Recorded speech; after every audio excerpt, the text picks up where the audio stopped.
The market's not looking for a new strategy from a construction company. They don't care. What you have to do is go backwards, right? What's the values of the business? What's the mission of the business? Then what's our strategy to get that done with the market knowledge of where we are and how big you can be? And then you go to structure. And then you start to have hard conversations with people you may have that may not fit the structure, but there's a good place for that person, right? And that keeps it so much more objective than subjective as it relates to people. And then once you have the people down, you actually go to process last. And it's something people don't realize is you go to process and systems last once you have the right people in the right boxes.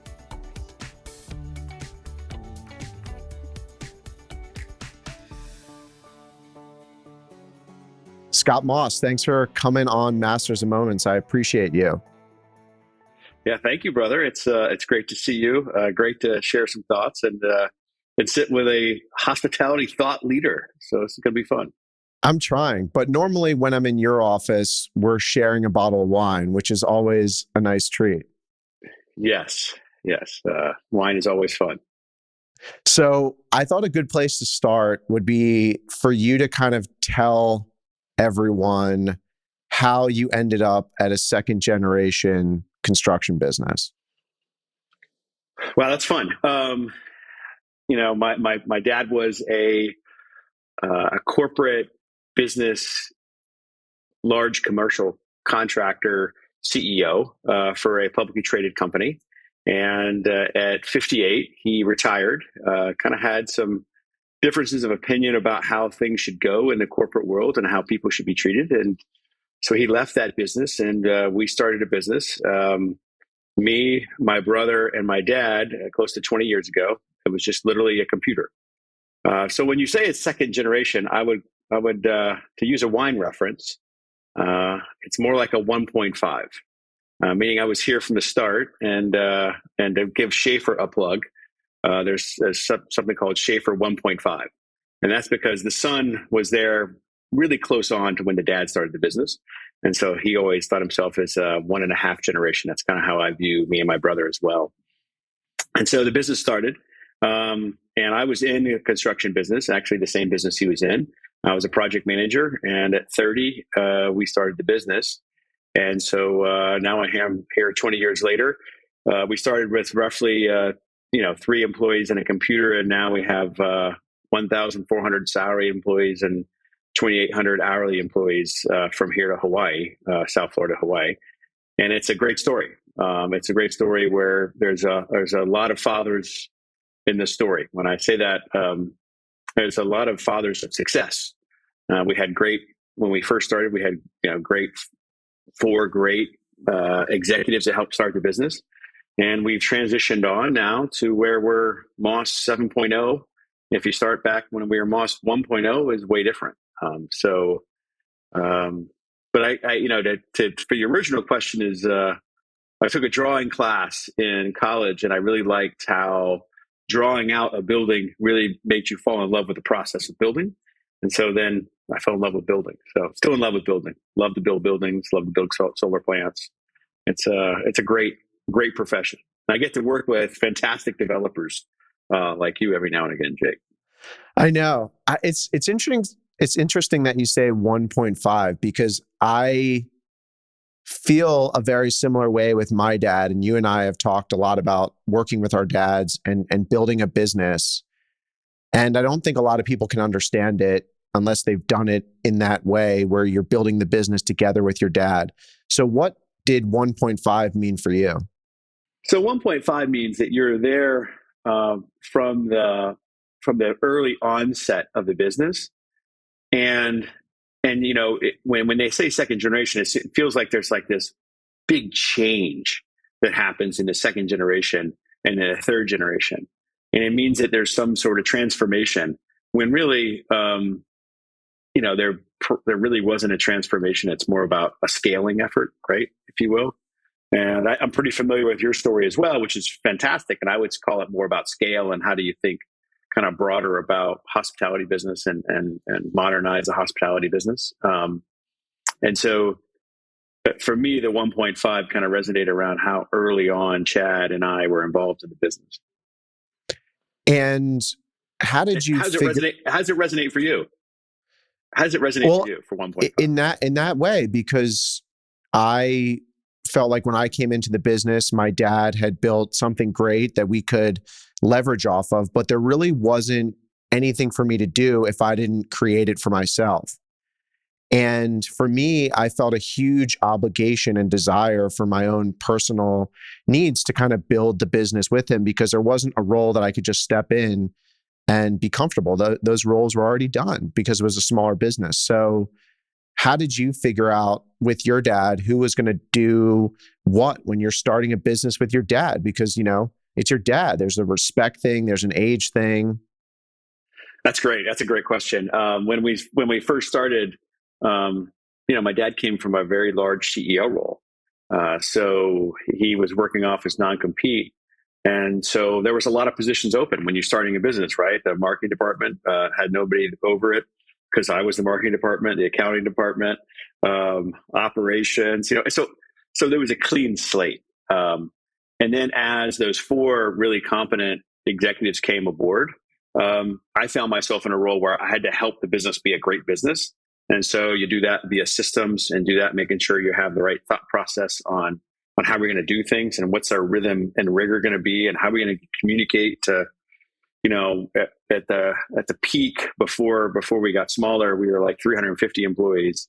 And then we shrunk down to 140. So the story is more interesting to actually hear that in 2011, we were doing $175 million and we had 142 people working here, right? So in roughly 12 years later, we have 10 times the people working here, and we're going to do 3 billion in 2023. So it kind of gives you an idea of scale with what's happened over the past 12 years. But when we first started, there was so much to do, and the four really good executives and my father were good at selling. And so there's someone needed to be in the back end of it to figure out, what does this business look like 3 and 4 and 5 years ago, 5 years from then? And when you kind of think about a working ship, think about a working deck of an old pirate ship, if you will. And my dad had the operations kind of down. He loves all the operations, right? So he's got the working deck, right? And my brother likes a good time and a party and to entertain people. So he had the galley. And then the only place really left open was the crow's nest. And so I had to climb up in the crow's nest. It's not my normal thought process to be a strategic, quote unquote, person, even though I hate that word. But really, where's the company visionary going to go from a long-term perspective? And is this a lifestyle business that we're only going to grow as much as we want to deal with?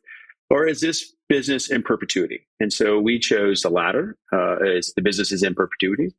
And the business isn't just here for this generation or my son's generation, but this business is set up for the long term, kind of more of an infinite thought process. In 2011, when I guess that was when you were maybe shrinking, did you have the same mentality and thought process, or has that completely evolved along the way? Yeah, it was in 2009 to 10, because we don't work as a construction company. You know what your next year is going to look like because you've sold work, right? So we knew we were going to shrink. And in 2010, we installed like $1.5 million or $2 million ERP. And I remember one of the four top executives came in and said, "Are you sure we want to do that right now?" I said, "Well, if the plan is to close shop in 4 or 5 years, no, I don't want to do that. But if the plan is to have a long-term business, then yes, I want to invest to have the right system. So when it scales back up, we can scale along with it." And lo and behold, that ERP came in really handy when we took over 2 companies. We did 2 M&As in 13 and 14. Without that system, the M&A would have been much tougher. So I would say we got lucky on that one. That investment paid off quickly. It's probably a mistake. Go ahead. It's probably the system we still have up and running 12 years later, too, or 14 years later. So a lot of companies probably wouldn't have made that type of investment, and then they would have missed the merger and acquisition. How did you, at the time, justify that expense? Well, the justification came on a couple different things. First, our current ERP accounting system said, you're going to have to pay us $1 million or we're going to stop supporting it. So that company then forced me to choose what software I wanted to move to. So when there's kind of a little choice, then you say, okay, now if I have to make a choice, what's the choice I want for more the long term? And so an impetus really pushed on that. I'm so happy they made me make that choice because it really helped us out in the long term. Yeah. So I had a little built-in kind of rationale. Yeah. I suspect it was more than that. You knew where you wanted to go, it seems like. Yeah. I mean, and early on in 2010, 2011 is when I was named president. So those top four executives got, we only had two of them left. Unfortunately, two had left by that point. So they got a new boss that was probably 15 years younger than they were. And so then systems, I was more of a systems guy. And so then I started getting a little bit more detailed about the expectations of the organizations as it relates to how much work should we do out of South Florida? How much work should we do outside of South Florida? And so then some goals were put in place that made some people uncomfortable because it started to draw a little bit of a line in the sand about what are we going to be in the future. So let's prepare to be that in the future. And each year, amazingly, we exceed those kind of goals and expectations as you kind of march toward, something greater and something with growth. So I changed the rules a little bit as it relates to, this business is working for us, and now we kind of work for the people inside the business. That's kind of how I view my role. It's a little bit different thought process, and that's where our leadership team thinks the same way now. Are you planning your goals 5 years out, or are you setting these every year? We like our long-term goals are probably into 3 to 4, maybe we'd stretch to 5. Hard to see what the market's going to do. I mean, I don't need to tell you how dynamic the market is right now. With lending is what it is, with rental rates either growing or shrinking depending where you are, or the desire to live someplace. You and I happen to live in a great place where the demographics are changing quickly, where people are moving to South Florida, Tampa, and Dallas. And so we happen to have offices right there right now, and all those construction markets are booming. So it's kind of easy to forecast long term when it's that. When it's showing negative, it's kind of hard to do 2-3 years. You start to do year by year and start to figure out how do you recorrect the organization for the what market you're in. And how did the landscape, we're going to talk about the business, but how did the landscape generally in the construction industry and down here in South Florida in the markets that you operate change from like 2011 to now, which has been the time where you just have grown like crazy? Yeah. 175 million to 3 billion. Yeah, that's pretty crazy. It's the real deal. A couple of things to think about over the 20-year period. Now, there's no other. Well, you're in the restaurant business too, and so we're of this group where you're number one in the businesses that go under in the restaurant business, and the number two businesses that don't make it is construction, and both are, both have their interesting aspects to them, and ours happens to be a low margin business that if you don't pay attention to every little detail, it'll eat you alive, right? And so when you think about the 20-year expansion of just South Florida, there's been 13 large contractors that have gone under in 20 years. So think about since we inception, there's been 13 rather large contractors that have gone under. I don't know the numbers from 2011 to today. I would say our competition has shrunk over the past probably 12 years, and not a lot of big CM firms have come into South Florida and Tampa. Just a different place to operate. We're a newcomer in Dallas, and so we're probably not as well known, but we're making some significant headway to get market share there. And then when you think about the growth of 175 million to 3 billion, we also have a utility scale solar business where we do everything once civil work is done: drive the pile, put the metal together, install the module, install all the electrical work. So we have our own electricians on payroll. So all those people are a Moss payroll person, and we do that from Nevada to Virginia to South Florida. And so you have these 5 businesses, if you will, and we also do work in Hawaii. So that's how you get to that. We really diversified over those 12 years. We were a heavy South Florida centric in 2011, and now we're much more diversified than we were back then. So do most of these other guys go under because they're not diversified and they're just building condos for one developer? And yeah, I think there's many reasons why. Everything from a divorce, because you have to remember you have to keep a lot of equity in these businesses, and so when someone's equity gets split in half, they lose their bonding, and then all of a sudden they're out of business. So it can be anything like a divorce. It could be anything from where private equity decided not to be in the business anymore and takes all the money out of the business, and poof, that contractor's gone. 2 of them were foreign-owned contractors that decided not to be in the South Florida or not to be in the construction business in the U.S. at all, and so they just pulled all the way out. One is a very large contractor where the head of this region was, if you will, not taking the losses in the proper years, and so is pushing losses forward and forward and forward. And one day, the rag came off the cabbage, and then that company shrunk in South Florida dramatically. So there's a multitude of reasons. There's many things that go wrong, just like a restaurant, right? Were they too loose with the inventory and then too much cash left via the grocery bag, or did you not charge enough, or did you pay your people too much? I mean, you tell me how a restaurant struggles. In every which way, all of the above. And the next question, if you have a successful restaurant, is I want to do another one, or if you have a successful hotel, you want to build another one.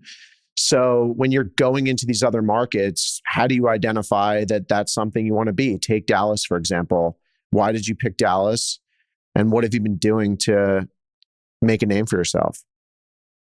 Yeah. So in 2014, I mentioned we did one M&A. We had a company come in and buy a minority share of our business. At the same time, they gave us a construction company. They gave us a construction company with roughly 70, 80 people in it. It was based in El Paso, San Diego, and Hawaii. So that's how we ended up with Hawaii. And when we looked at El Paso as a market, we felt like that wasn't going to be a good long-term market where we believe that construction is a regional business. And so that team decided, yes, we want the challenge to go and set up a camp in Dallas. And that was 4 years ago. And so just imagine 4 or 5 years ago with COVID. And so tough time to move. Hard to meet people. Good job. Hard to meet people via Zoom, right? And what that team has a unique skill set. And so there's 2 things that get built there a lot, 20 and 30 story high rises and stick built multifamily. So we only do stick built multifamily in Dallas because it's unique to Dallas. Our team had a deep understanding of that and deep knowledge of it. So they went in and started that way. And then we've added on a commercial, and we're starting our second kind of 25 story high rise downtown in Dallas right now. And that's one way we're making a name for ourselves.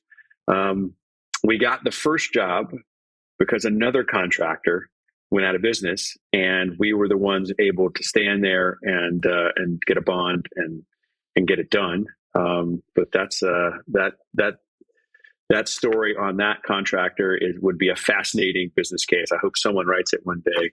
But it's the story of Katerra and how really smart money from Silicon Valley was going to disrupt the construction industry. So So a little $2 million story. So was lost. I had a good friend of mine who's incredibly wealthy, and we went out to Silicon Valley to meet with Katera, actually.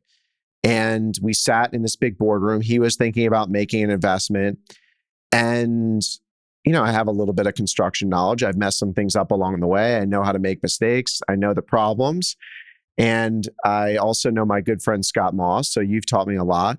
And I'm sitting here in the meeting and just listening to these Katera guys just simplify how easy everything is with construction, how they can make every single component in their own house, and how they can build in any market.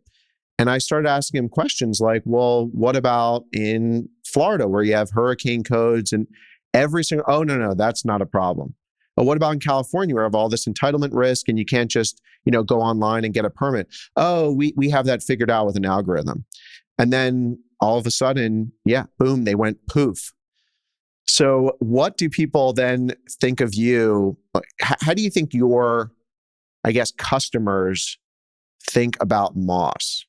Wow, that's a great question. How do my customers think about us? I feel like the best compliment you can ever give somebody that's providing a service, and that's what we are. We're a service provider. Is that you buy the second and third and fourth building with them. And so most of our clients are 90% repeat clients. And you say, well, how can that be? Like, let's take the Marlins, for example. We are part of the JV that built the Marlins ballpark. And then when they had a renovation, who did they call? They called us to do a renovation. So that kind of gives you a good indication about how the experience was.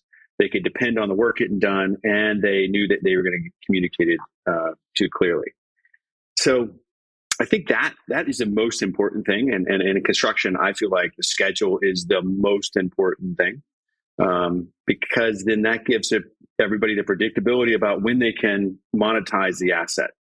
And when you talk about monetize the asset, it sounds like you're talking about something people are going to sell, like a condo or no, apartments they monetize, hotels they monetize, the dorm is going to monetize.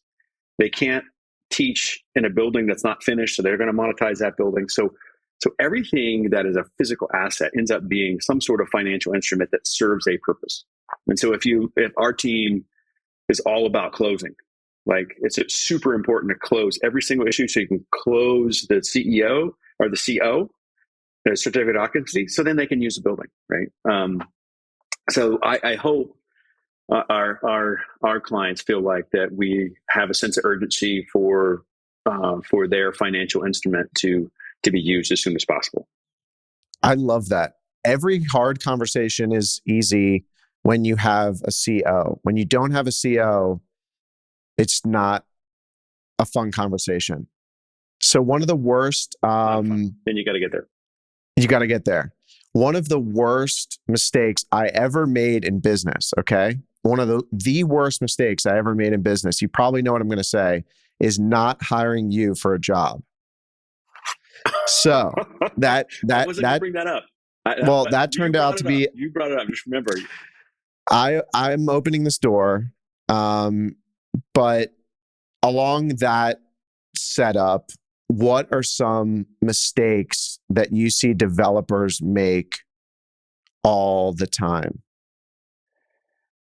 I'm going to say one thing about my developer friends, and you're included in this.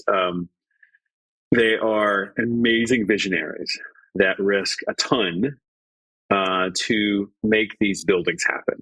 And actually, as civilians, we get to enjoy them with no risk. Like your bar at the top of the Del Mar is one of the coolest things ever. And looking at that, when I saw in the drawings, I'm like, wow, that probably won't go well.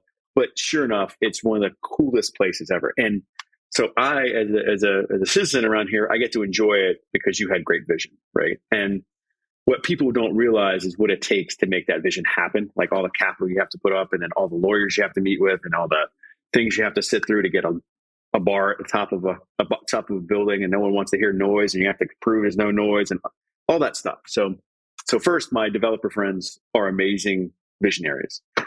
And what ends up happening is they get so in love with the project that they want it to happen so bad, they will believe any number that helps them figure out their performance, right?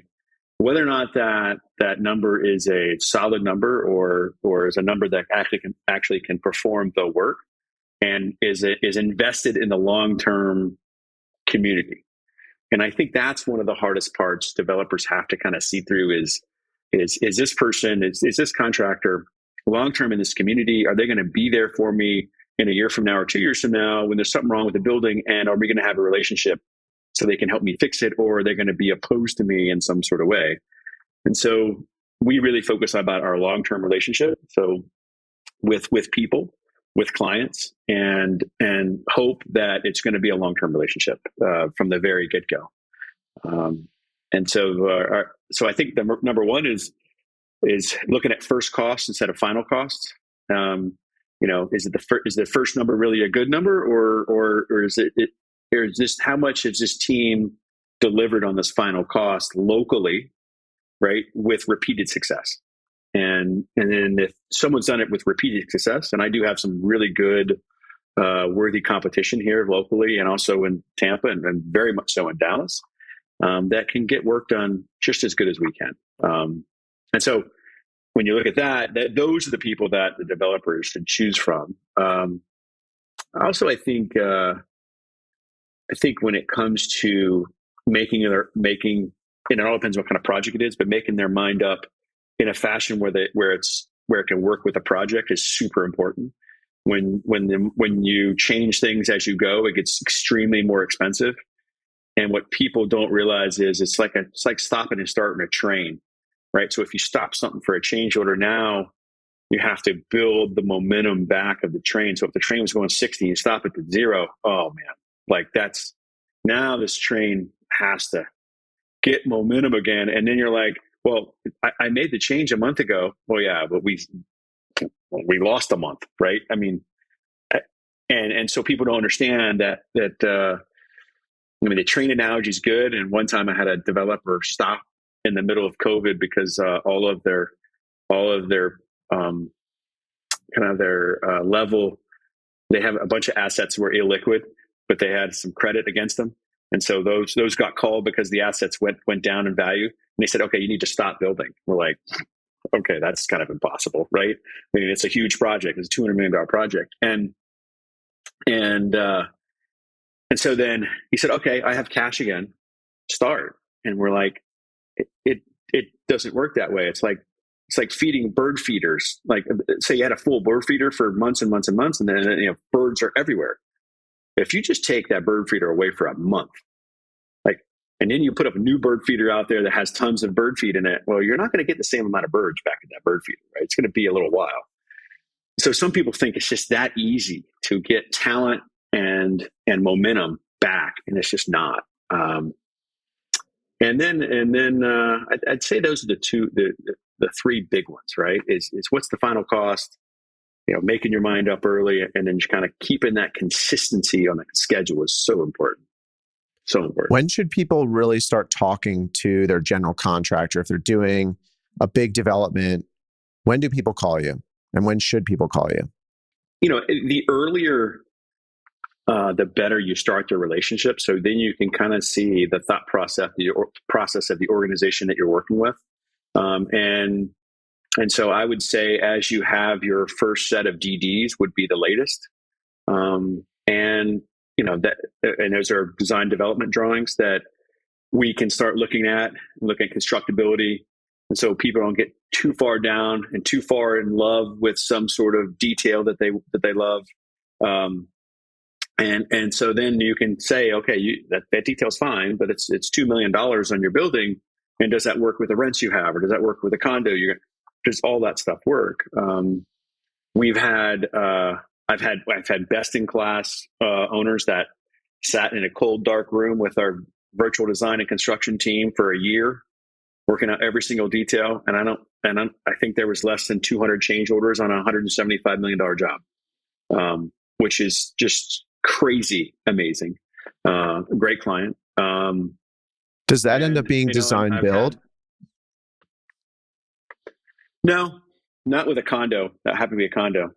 So the architect and the engineer still have to sign and seal every single document, and they do that through the owner. Design build condos usually you can't get enough liability insurance for those. And you know, to talk about the timing of things, we've had as late as someone come to us and say, "Hey, we need your help to build a soccer stadium." And I said, "Well, when do you want to play soccer?" And they said it was June at the time. They said, "Well, we want to play February 20th of next year." I'm like, "That's 7 months away." And I said, so then I went in full project management mode because I'm a recovering project manager. And I said, "Have you ordered steel? Is it designed?" No. And we ended up starting the project two weeks later, and we finished on time. Unfortunately, they didn't get to play their first game there because of COVID. So, but it was a heck of a project. It was super cool, super fast track. You know, but you have to do those things a little differently. So it was neat. It was really neat. On something like that, really want it. Go ahead. yeah, on something like that, what is your first move? Like what are you doing? Someone saying, "Hey, we need to build the stadium." What are you doing right away? How do you start? First is we have to check our inventory to see if we have the talent to do it. And if you have the right talent for that project, then you take the assignment. If you don't have the talent, you do not take that assignment because that will end very badly. And you, as the CEO or the president, will end up spending most of your time there, and then you really don't get to focus on what's important to the business. So we got lucky; we had the right talent sitting available, and we put together a team with other contractors. So it was a tri venture. And so now you have to figure out how do you partner well, communicate well, and then make sure the risk profile meets the task at hand. And so that owner did a really good job working with us to make sure the risk matched kind of the reward, and they kind of kept it simple for us. They did a great. I mean, the Mastek brothers, Jorge and Jose Mas, are great people, amazing people. Definitely people that I look up to in the business world. And it's a beautiful stadium. For those who haven't been there, this thing was built in a very short amount of time and looks like it was planned over years. So when we're building buildings now, we're trying to loop in the contractor very early. And back in the day, we used to come up with plans. Maybe they were close to being into CDs, and then we'd start talking to 2 or 3 contractors. My approach has changed, though, to where now I'm bringing in the contractor very early. We're really only talking to one, and we're basically aligning ourselves with the group that we respect the most, trust the most, because ultimately the sub pool starts to look very similar in a lot of these markets. Is that something that you're seeing, or am I totally, foolish? You might love me. I might be your greatest customer, but No. No, I believe that's the right strategy. I think the costs are going to be the cost. The market will end up dictating what the costs are going to be, and so all you're doing is, with your most important partnership, all you're doing is trying to cut the person by 0.5% or 1%. And do you pick your doctor the same way? I guess that's my question. Do you say, "Mr. Doctor, I really want to cut 1% from your economic gain from this"? I don't think anyone picks their doctor that way. So the costs are going to be what the costs are, because in most markets, that's pretty stabilized about where the trade contractors are. Now, I would say Tampa is a different market. Tampa, you probably only have coverage of 1 to 2 trade contractors on each kind of each trade, and that's tough. And it's tough. That means that there's going to be possibilities to where the price dramatically increases from maybe your DD set to your CD set, because that was 1 or 2 trade contractors got busy, and they'll do it, but then they're going to make exorbitant amount of money, and maybe your performer works with it still. So I think in larger markets, that's about right. In smaller markets, it's tough. So in those markets where there's only one or two subs that can do it, how do you work with them? Do you bring in subs from other markets? Subs from other markets are going to add cost as well, right? Because because it's not about just the sub itself. Now it's all about all the talent and who's there to work the space, right? So that's why I think Naples and Fort Myers is an extremely tough place to work. Is because you go into Starbucks there, and Yep. Jake, you would look like a senior in high school there, right? So. I would look, like in my mid 30s, but I'm definitely not that. So, what we do is we work closely with those trade contractors and with the owners and say, okay, who's got a spot? Now you have to garner a lot of trust from all aspects in order to start working like this. It means that you have to pay people on time. That means your owners have to really trust that you're trying to do the best thing you can for them. And that's what that market takes. And if you have the right talent there, it makes a huge difference. And our team over there is super talented, just like all of our teams are. So that's what we do. We try and work with the locals there. Bringing in people is tough. But there are some people that have traveled there and have done well. Yeah. I want to turn it now back to the business because we kind of just glossed over the fact that you've grown so much and you're so big and you're probably now the largest contractor in South Florida, if not one of them. So as you have, let's take the past, largest in the state. Wow. So as you take the past 5 years, what's changed in your strategy? What have you adjusted, whether it's asset classes, new business verticals? Yeah. Over the past 5 years, when you look at what our makeup of the our volume was probably 85% South Florida. Of that, we were probably $800 million or so. And we had very little solar in that, even though we were in the solar business, but it was more like a hobby. We had like 20 people working there trying to figure it out. And we would do a project in Canada or maybe do a project in California. It was almost like 5 years ago that we got 3 big projects in Hawaii. And we wouldn't have, what's amazing about being diverse geographically is we probably would have never done that job in Hawaii if we didn't have a business there. Right. And that was a springboard to solar being quickly a $1 billion business, which is pretty amazing, with the third largest in the country as it relates to utility scale solar contracting. So it's a significant business. So then you start to look at how we've maintained or grown in South Florida from that number. So we'll probably do about $1 billion this year of just South Florida alone. And you think about where we are now in Tampa from where we were 5 years ago, we were probably doing, maybe 60 to 70. Now we're doing 350 million in Tampa. And now we're doing 0 in Dallas. So it's been quite interesting to see. The biggest thing we did was from a business side is we broke these up, and now we have a vision leadership team up top. There's 8, 9 people of that, and now we've created those same teams at each level. So now they're running a business, and so quarterly we look at those business in a very routine way. We call it our rhythm and rigor. So this business, every quarter we look at every single business, and then if we need to adjust strategy as it relates to what's right for the whole business, then we look at it and how can we adjust strategy in these 5 businesses. It also gets ownership to that level, that senior vice president level and that vice president level, to be a part of a business, not just a series of projects. And so that's really helped the business. I think that will help the business go in perpetuity, as we think about it a little bit differently than a lot of the contractors think about it.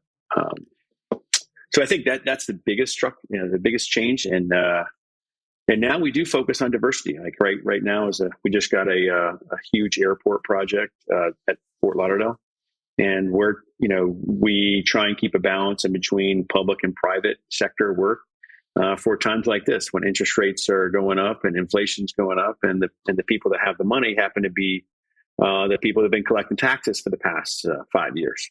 right? And you have to keep that resume fresh. So, so that's a huge win, and so watching that diversity level is important. What's the difference between a public job and a private job? I don't, you don't have to say anything spicy. Yeah, I'll be a little bit different than the last guest. Uh, they both have challenges, right? So I'll take a public job. We'll end up having, three there'd be 3 or 4 stakeholders. When we build that airport, we actually built the Terminal 1 here at Fort Lauderdale, and you'll walk into a stakeholder meeting and there'll be 15 different stakeholders, right? Everything from the union of all the people working there, that's in the that's the desk worker union, right? And then there's the flight people union, and then there's the grounds crew union, and then there's security, right? Then there's BSO, then there's it just goes on and on, right? And so now you have to communicate with them clearly how you're going to tear up a building and keep everyone safe. And what are you going to do this week? What got done last week? What's going to get done this week? How are you going to keep people safe? How are you going to shut off someone's cafeteria and then you're going to turn it back on? So a lot tougher, right? At the same time, there is no performer you have to go to, right? You have to stay within budget, but there's nothing in the outside world. The money's already earmarked. There's nothing in the outside world that's going to cause funding not to happen. So if you follow the rules, the funding's going to happen, right? And private development, you only have really one stakeholder, right? You have the private developer, and that you get information faster. There's not a lot of, if they're available, right? That's one of the hard parts is some of these clients are extremely busy and they don't have the infrastructure behind them to make all the decisions. So then they have to be the person to make all the decisions, which gets to be tough. And so their tough part is, if the financial world changes, then they feel like that, well, that means your financial world should have to change too. And that's not our role. I mean, we didn't take that risk, right? We didn't take developer risk. We took contractor risk, which is a little different, right? And so it may get a little bit more unpredictable with payments. And they may get they'll start to put everyone in harm's way, and public sector usually doesn't do that. I have to say that we don't do any U.S. government work on purpose. So the U.S. government will put people in. Well, when your client can print their own money to pay their lawyers, that's going to be a problem, right? And they can also print money to pay you, though.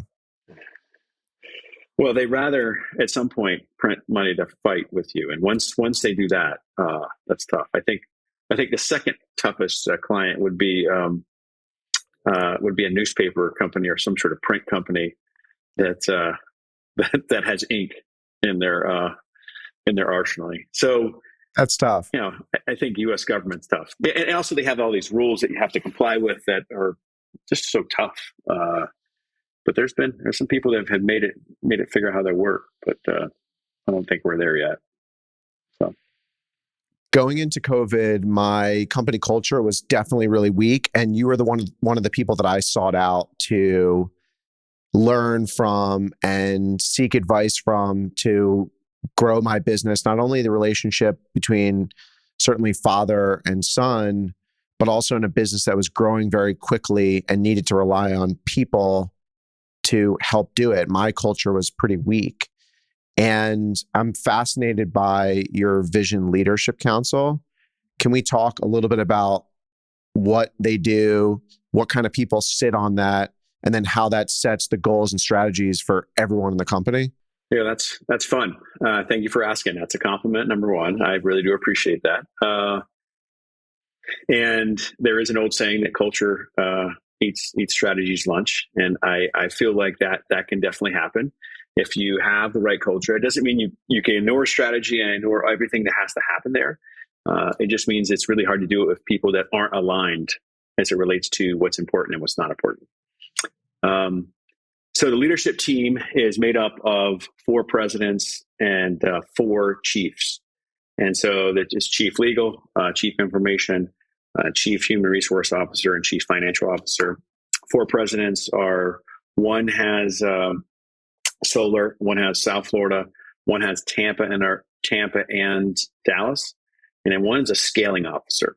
We pulled him out of South Florida because solar was going to have to scale so fast. Is that he is helping us figure out how do we scale that business in a significant way and quickly and honor our values. And so the team really meets once a month offsite for 4 to 6 hours in that day. And we don't look over spreadsheets. We don't look over financials. What we look for is what culturally is happening in the business to make sure it needs to be what it needs to be 3 years from now, right? So we look at by business, and then we look at what's supporting the business. Is that going to make sure it like we had a huge transformation. We're going through an HR transformation right now, where we're going to install Workday and be able to keep track of our people's progress better than we have before. And so all those decisions culturally are made from the business leadership team. Then it's communicated and cascaded down to each regional leadership team, or in Solar's case, they have a solar strategy team, and it cascades down. Then each one of those groups make and set their visions for their group with their goals and what their kind of market share is going to be.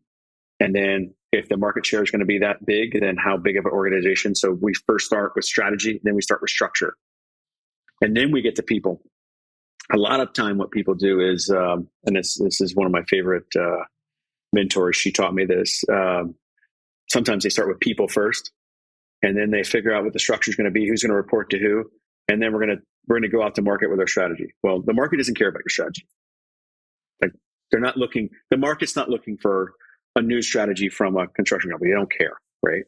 What you have to do is go backwards, right? What's the values of the business? What's the mission of the business? Then what's our strategy to get that done with the market knowledge of where we are and how big you can be and all that stuff? What's that strategy first? Then you go to structure. Then you start to have hard conversations with people you may have that may not fit the structure, but there's a good place for that person, right? And that keeps it so much more objective than subjective as it relates to, people. And then once you have the people down, you actually go to process last. And it's something people don't realize is you go to process and systems last once you have the right people in the right boxes. So that's what that team does on a constant basis. We learn together, and the core group has been together since 2012. So now it's 10, 12 years old.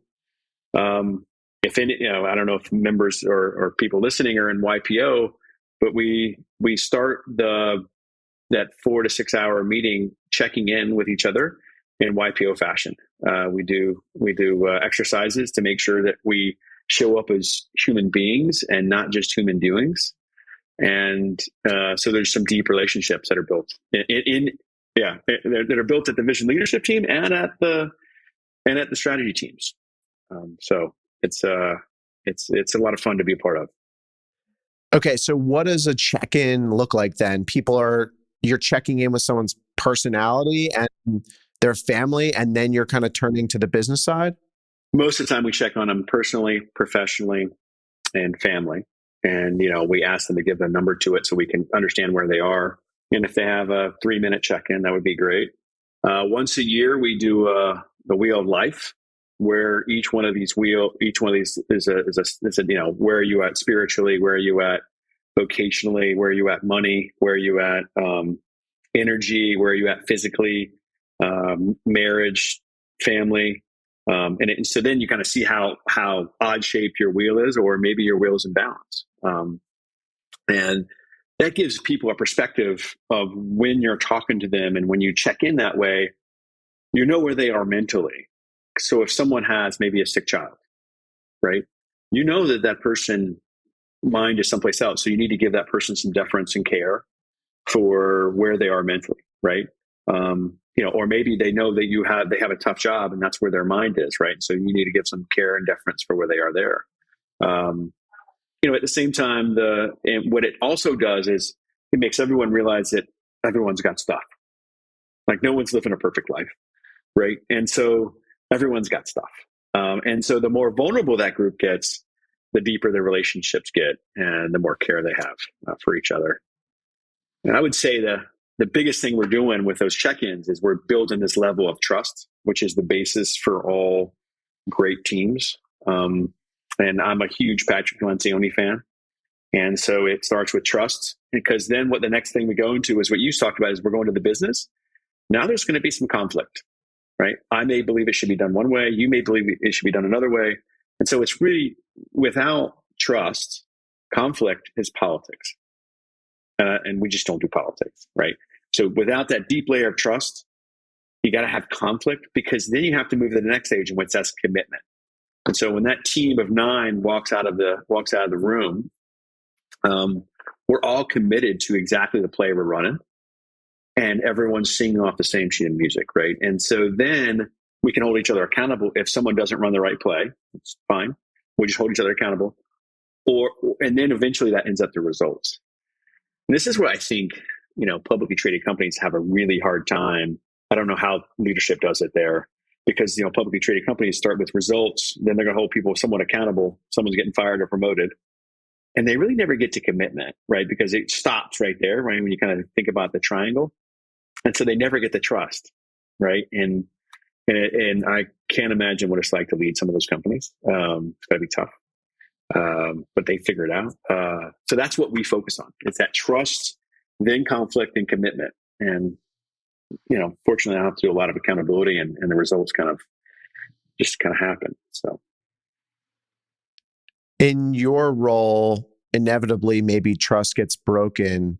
Is that something that you found you can repair, or is that not repairable? It's one of our processes is issue clearance. And so when you clear issues as they come up, it can be repaired. If you let 3, 4, 5, 6 issues happen, then you have a personal issue with the person, and that's going to be much harder to repair. And so those issue clearances are way better if you take the time and issue clear as it happens. That way you're not telling yourself a story of what happened, and you're letting your mind free. We do issue clearances as a check-in, because if there's something going on between 2 people, then they need to make sure that they're clear, because we're working on the business. We don't need whatever your personal grievance is with the person to get in the way of that. So that's my thought process. And, at some point, if there's a level of trust that's been broken that you can't get over, you'll start to know it, and you'll start to figure out that, hey, that person needs a second chance, needs to humanely leave the organization. And that doesn't mean you dislike the person, just they're not going to get a fair shot here, and we're not going to, and so they're not going to be able to get to their goals. So how do you do that in a humane way? And we work on that. It's hard to do, but we do work on that. The one cue I think you can never recover from is when someone has contempt for one another, and once contempt goes into the kind of the relationship, there's no recovery from that. And how do you view your role as the leader of the company on this Vision Leadership Council? Well, if you sat in a meeting, I hope that you couldn't tell who was the CEO and who wasn't. I'm a part of the Vision Leadership team. We walk in there as equal people in the business, and so my eventual status in that group is to constantly be ahead of where the business is from a visionary standpoint, making sure that everyone understands if we make these choices today, this is where we're going to end up in the future as it relates to, are we okay with being that size of an organization or working in those areas or doing that kind of work? And I view myself more now as someone who's helping people learn big business. And so a lot of what I do is I try and learn as much as I can so I can teach as much as I can back into the organization. So I think CEOs of larger organizations end up being teachers. And so I spend a decent amount of time learning. And how do you teach culture at your company to that team and then make sure it passes down now that your company is growing so quickly? In 2015, 2016, we got together and we made our core values. And you say, well, how did you didn't have core values from 2003, 2004? Not really. We had non-negotiable standards, which is like a long list of things. And quite honestly, I had lost my way of why am I going to wake up and work this hard, and for what? Obviously to get paid and all that stuff. Yes, and so these core values ignited me. So I feel like they're going to ignite the other people, and that's honor relationships, entrepreneurial spirit, and contagious energy. And so these are really clear to people. And so then people know them by the sentence that describes them. That's how well people know them here is honor relationship is care about the safety, well-being, and success of our families and business partners. And so you say, well, that sounds like everyone else's honor relationship, but the well-being is different, right? Now, well-being is not to just someone show up to work. Are they okay?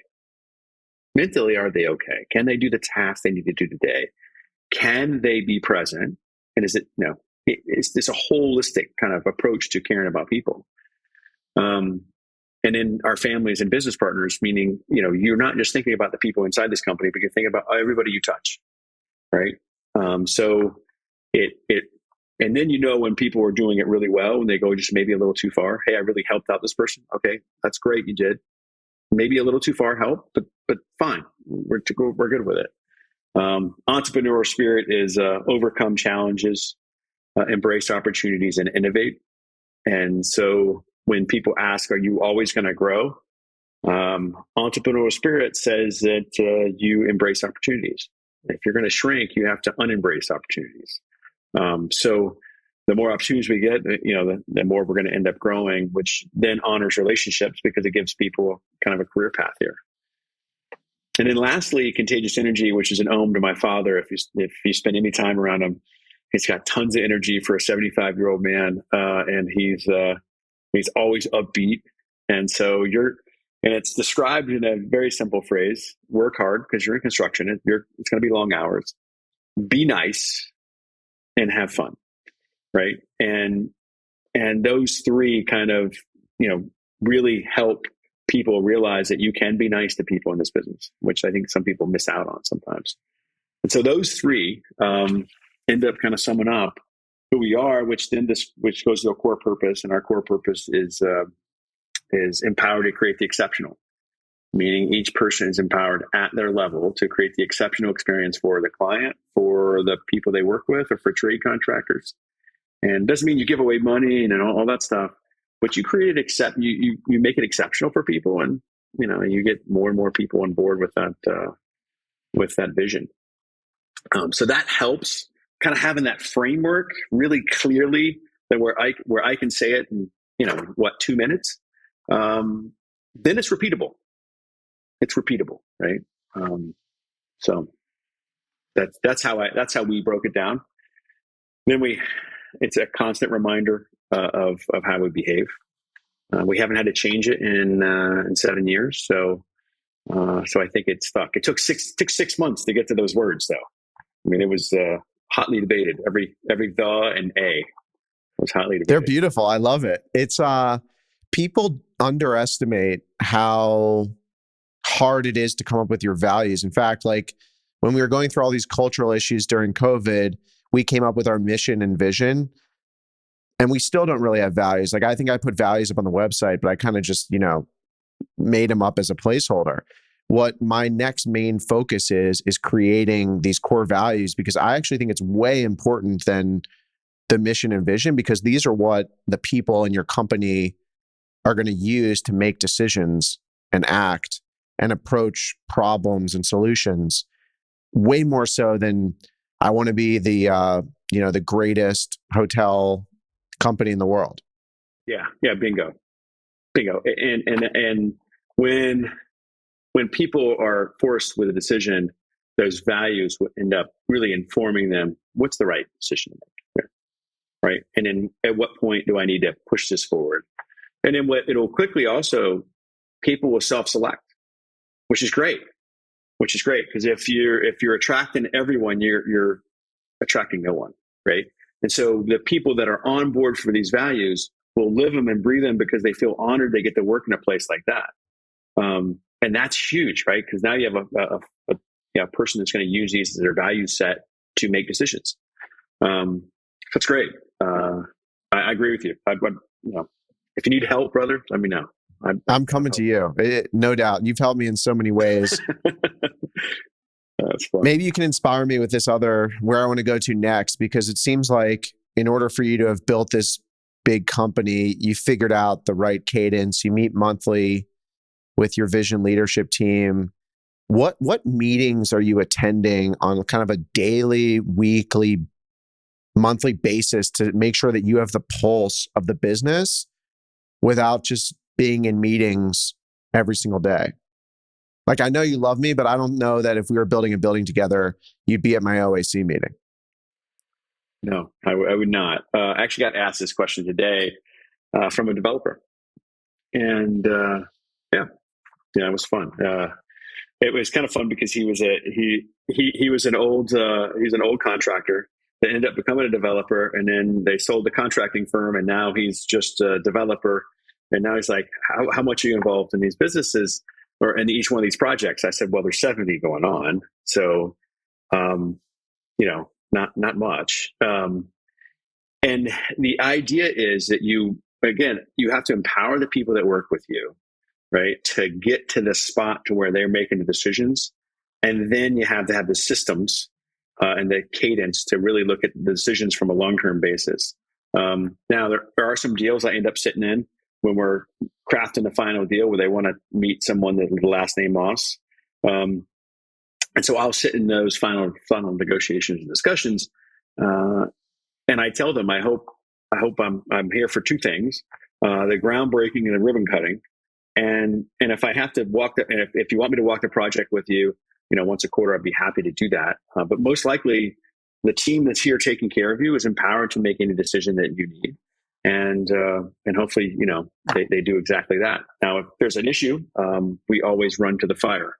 If there's an issue, I will walk probably a project a week, so 4 in a month or so, and luckily, I don't get called to walk many projects by owners. So our team is really doing a fantastic job of making sure we're performing great. What the meetings I attend weekly is we have a Monday morning staff meeting where it's the top 60 people that quickly give an idea of snapshot of anything happened last week and a snapshot of what's going to happen this week. Then we rotate who's taking turns going more in depth. Maybe finance is going more in depth one week, and maybe IT is going more in depth one week, and then maybe HR is going more in depth one week. So then they rotate so they don't take up too much airtime. And I hear more from operators than I hear from the people, the back of house people. That meeting takes about 45 minutes, and we're in and out of that in 45 minutes. Wow. We do 60 people. Yeah, 45 minutes, 60 people. So everyone had, so about half are listening to know what's going on, and they don't need to report in. And then maybe every other week they'll report in because their jobs are different. Then after that, we do a VLT tactical. So some tactical things like, okay, who's going to this event? Who's going to this event? Who's got this? That happens, and that's like 45 minutes as well.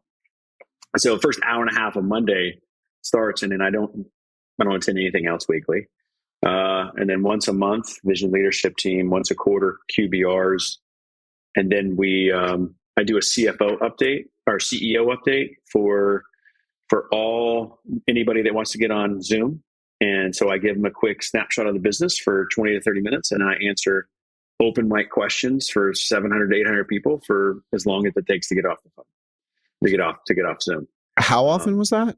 I do that 3 times a year. 3 times a year. And it usually is about an hour and a half. and it's super fun. They give me a hard time, which is great, and ask me what my favorite color is, pizza. They also ask me tough questions like, what do you think about the Ukraine conflict? And how do you think that'll affect the business? So, yeah, I have to be well versed on a lot of Wow. world subjects when I go into Here, that. like the president, you have And talking points. yeah, wow, I better. um, and then we do planning meetings where we get the top 60 people in the same room and then kind of talk about the business, and then give them a learning moment, have them connect with each other from a personal level, because I think it's important when you're collaborating together to get together. So that's a fun meeting too. So a lot of more once a month than once a week meetings. So then on a weekly basis, where is most of your brain power being spent? Wow. Other than drinking Schaefer 1.5? There you go. Schaefer's going to love all these plugs. Yeah, they're a sponsor. I think most of my time is kind of equally spent in between, wow, that's a hard question. I'd have to start writing some of this down. I would probably say 25% is deep into visioning what the next version of Moss is, that Moss 8.0 version. We're at Moss 7.0 right now after 20 years. And then where does that 8.0, if we're going to be at if 8.0 equals X, it equals a $4 billion business with, each shape and size looking like this, what do I need to make sure in the background is ready to take on that scale, right? Because you have to have the foundation in order to have that kind of a business on it. And so I find myself now spending more time figuring out what kind of balance sheet are we going to have, what would the income statement look like, and then what are the ramifications of those things on our bonding capacity, on our banking, all of that starts to have a bigger an influx into this business. And one of the hard things about a trade contractor, and it's very much like a trade contractor or contractor, is you fall in love with business and then quickly you realize I don't get to build very much anymore. And so you have to have this whole business attitude about this business that that's not very seen to people. So that's probably 25%. And probably the other 25% is helping our solar team scale from a CEO perspective of does this look like the right strategy and this right structure to continue to go forward. The other 50% ends up being, how do I make this a great place to work? So I spend 50% of my time on how do I make this a great place to work? With, as I told that developer today, is, you may like me, and hopefully he does, and you'll be excited to have a person with a Moss shirt that's working on your project. But at the end of the day, you really care about the person in the shirt, because that's the guy who's showing up every day to build your project. And so you care less about the name on the shirt and more about the person in the shirt. Well, my job is to get the best people in our shirts at the end of the day. And I feel like if you give people a lot of dignity and care for them greatly, then you'll get the best people in your shirts. And so that's 50% of my time is figuring out, how do we make this a great place? How do we keep it a great place? How do we scale it to make it a great place? How do we make sure everyone has a great career here? And if they don't have a great career here, then how do we help them have a great career someplace else? So it's a little different take. Let's talk about the solar business. Is that going to be something that becomes bigger than the construction business? Our goal is never to be big. Our goal is to be significantly proud of the products that we put out.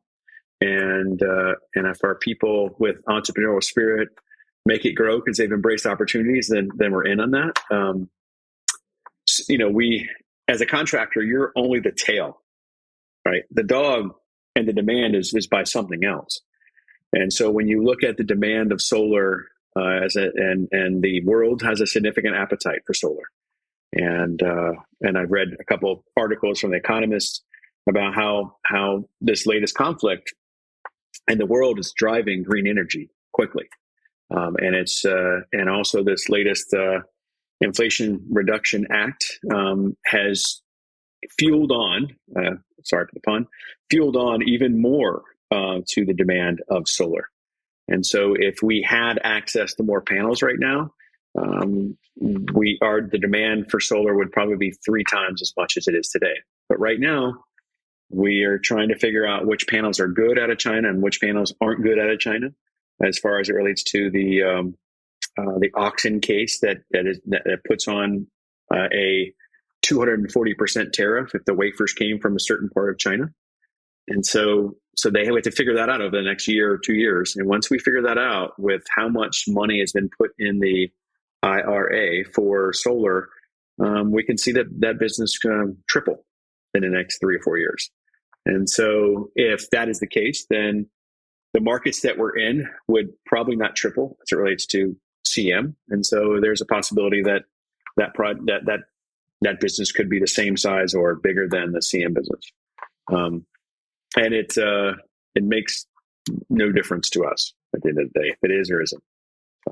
A lot of people are concerned about China, obviously, and what they might do and what the U.S. government might do with regards to imports. How are you thinking about that in relation to your business? And maybe let's put some context to this, because I don't think people understand how big this business is. Like, Scott is not putting solar panels on people's houses. I mean, you are putting solar panels across fields that are hundreds of acres, right? Yeah, thousands of acres in some places. 3,000 and 4,000 acres. Our leadership team happens to be in Arizona today, where it's close to 3,800 acres in on American lands that was designated for utility scale solar. And then ends up happening is a battery pack actually gets attached to that solar plant. So any stuff that's not taken up, or any electrical that's not taken up from the grid, it charges those batteries. So when the sun goes down, when people come home is when the largest load of electrical happens, right? So people come home, they turn down the thermostat, they get the stove working, they get everything going, they get the TVs on.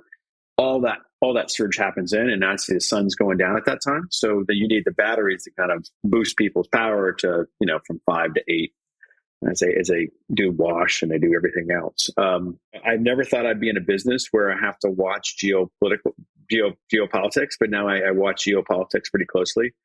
It's not just the solar business. I mean, the panels are really important. And so, yes, it has a huge effect. And so we're watching that extremely closely. And I think with the panels, we have a more desire to have green energy.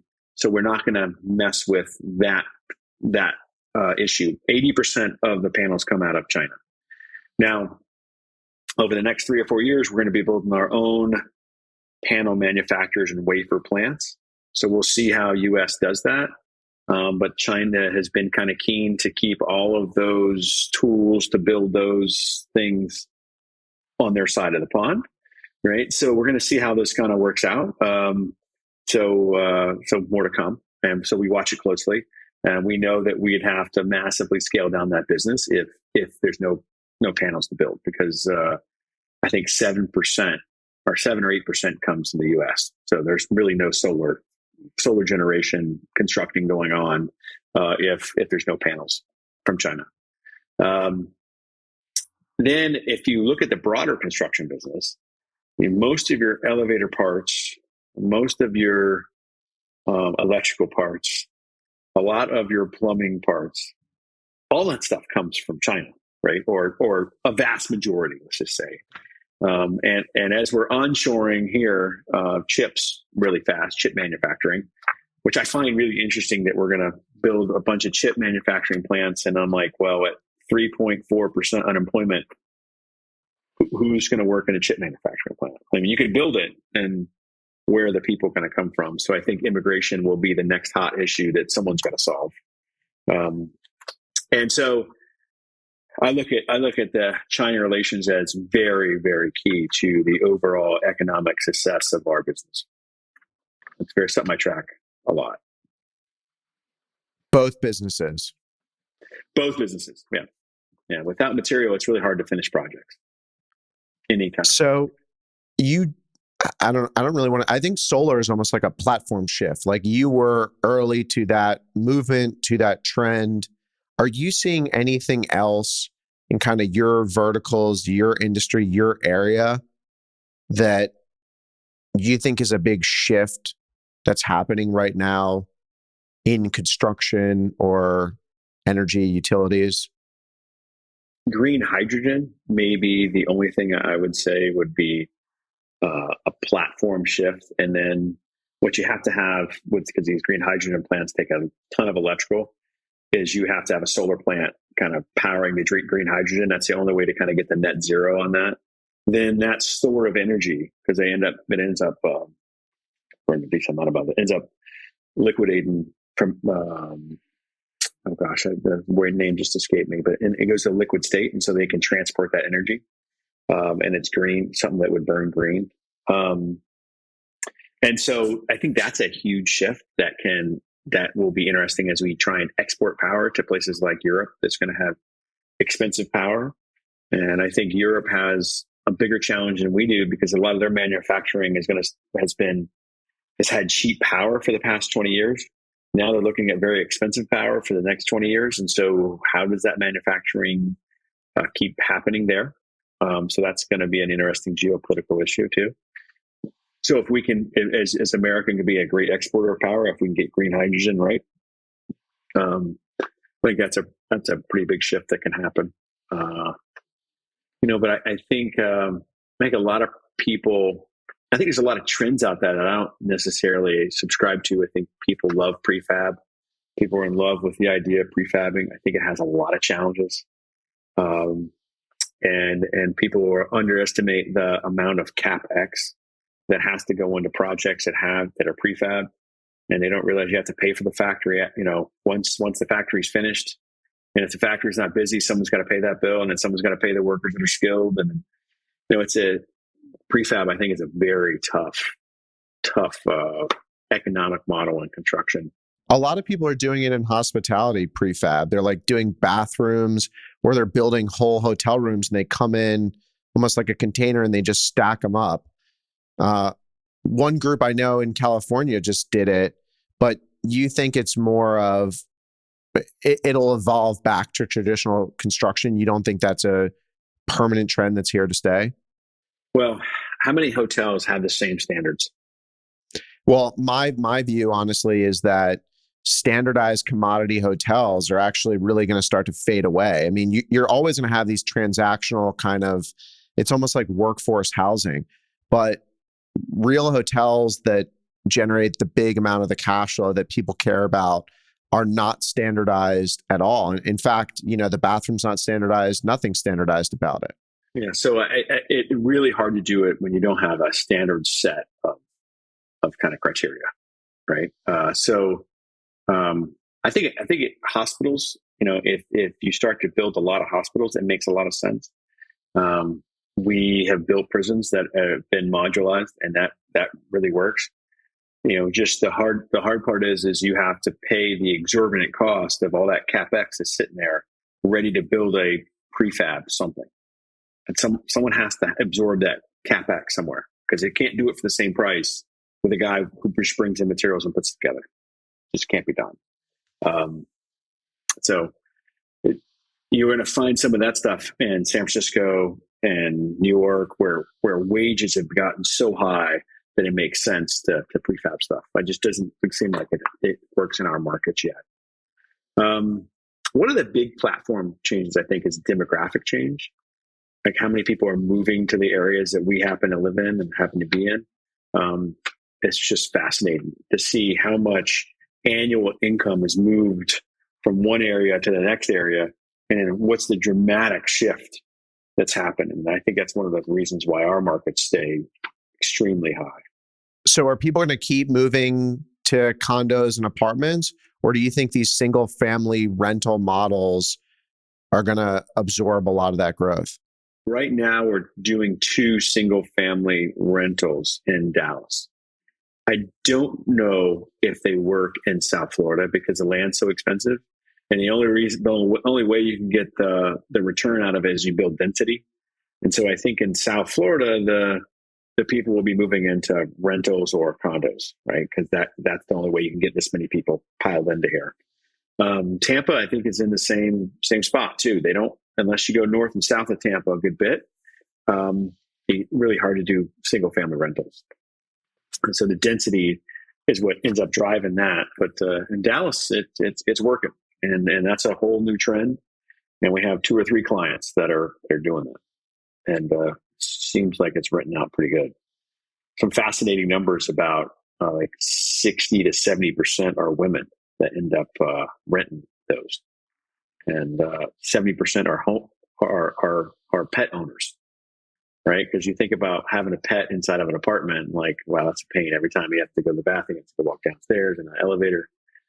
So it's really the new way. How things are. Yeah, it is. You want a dog. One thing I know you've thought a lot about, and I think it would be a kind of a good place to end it, is legacy and family. And we touched on it a little bit, but you're building this as a generational business. How do you think about that? How does that work? Are you building it for a Moss last name has to be president, chairman?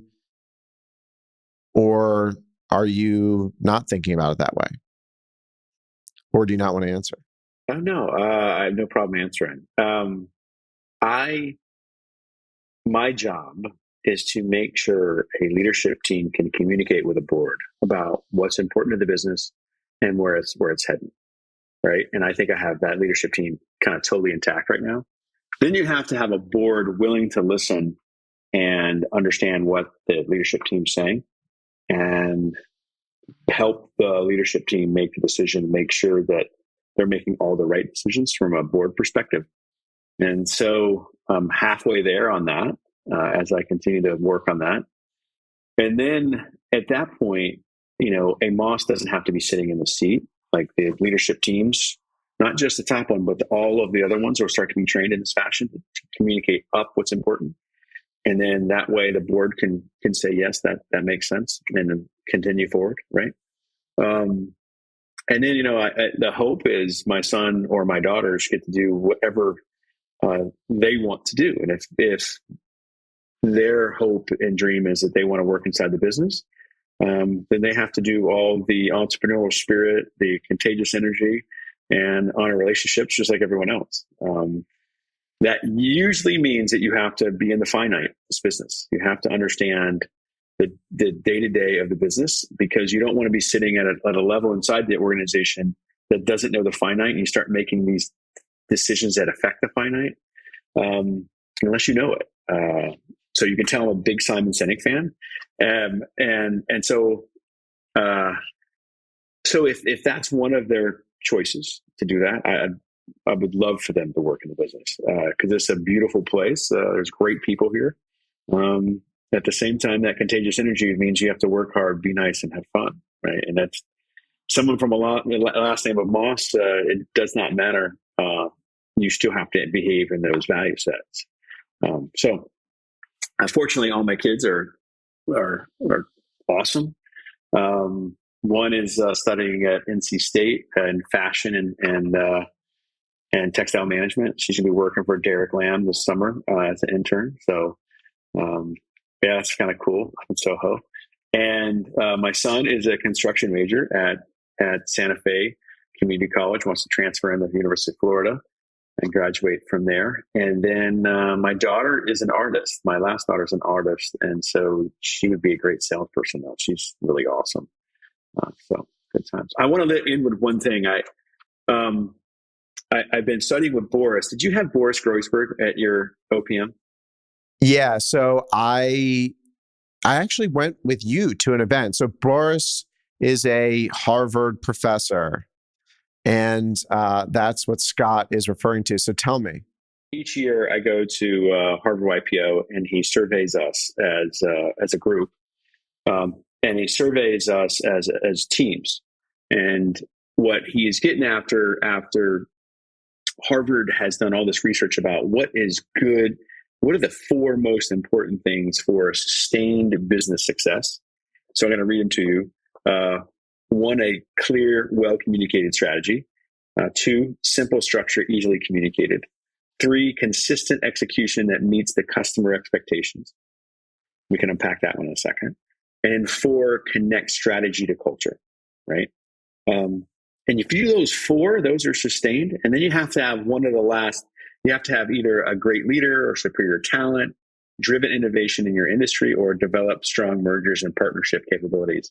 So you have to have four, the top four, and then you have two of those last four. So I think one of the most important things people, don't realize when you start a business is that's for sustained business for a long-term period. You can start a business just on superior talent, right? That's only going to take you so far, right? And that's a little bit how Moss 1.0 started. Is we had great talent, and then once you get to a certain level, you're like, okay, where do we go here? There is no strategy.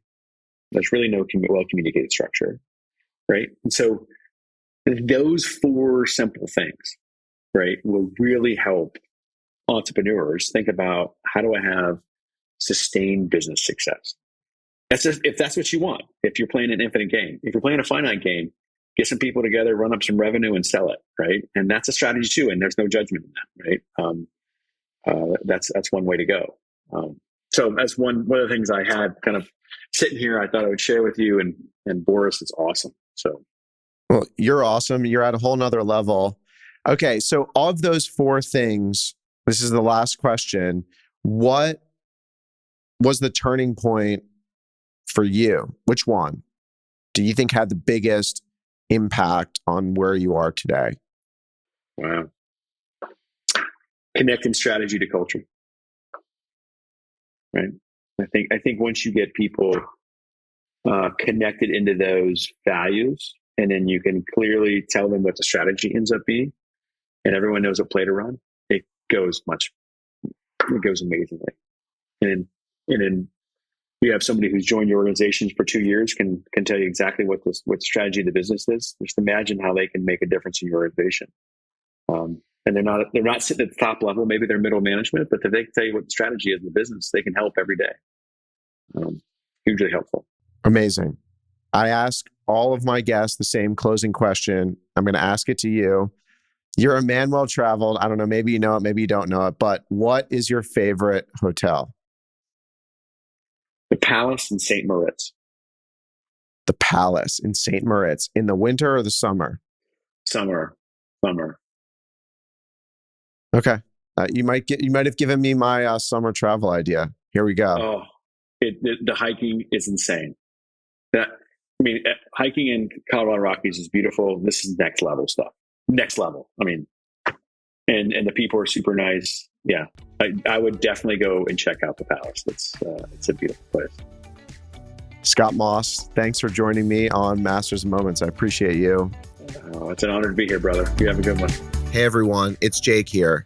Thanks again for joining me on this conversation. Be sure to subscribe on Apple Podcasts, Spotify, or YouTube.